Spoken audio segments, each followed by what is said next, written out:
here in the Philippines. So, pwede ba ako dito sa area na to? So, once again, good morning, gorgeous! Ang daming gorgeous. So, muna yung isi-shopping ko. So, as you all know, guys, the gala is coming up, right? The gala night is coming up. So, alam natin, and all the celebrities are preparing for that big night. So do I. Kasi as a makeup artist and a hairstylist, I need to keep up sa lahat ng ganda ng gagawin namin because we'll be creating the beauty looks for the rest of the celebrities. I-watch out niya sa Instagram namin. So for now, I'll just share a little bit of secrets about hairstyling. So, for you girls, lahat naman tayo naliligo everyday, right? Yeah! Okay, so ano inuuna natin? Is it the hair, the body, or the whatever? So, like 100% lahat inuuna natin basain at linisin yung hair, right? So do I. And lahat ba tayo nag-wash ng hair everyday? Yeah! So parang meron hindi. Well, isa ako dun sa hindi because I don't wash my hair every day. Okay, because I have a thin hair, so my hair tends to like fall. Hair fall, ano mga chismis natin sa hair? Hair fall, frizzy hair, dandruff, what else?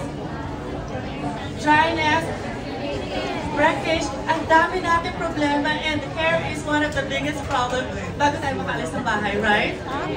Okay, and to solve that problem, I found out that meron pala mga easiest way to solve that problems for us. So one is, have you heard about hair oils? Okay, I think a lot of women already introduced about hair oils. But what I figured about this hair oil, which is in my bag right now, I heard it's always sold out, so I'm gonna grab my stocks again because this hair oil is like all around. Okay, so when you do your hair oil, how do you do your hair oil? Like after styling or before styling? Okay, halo-halo. No? I'll give you 3 tips on how to use hair oils.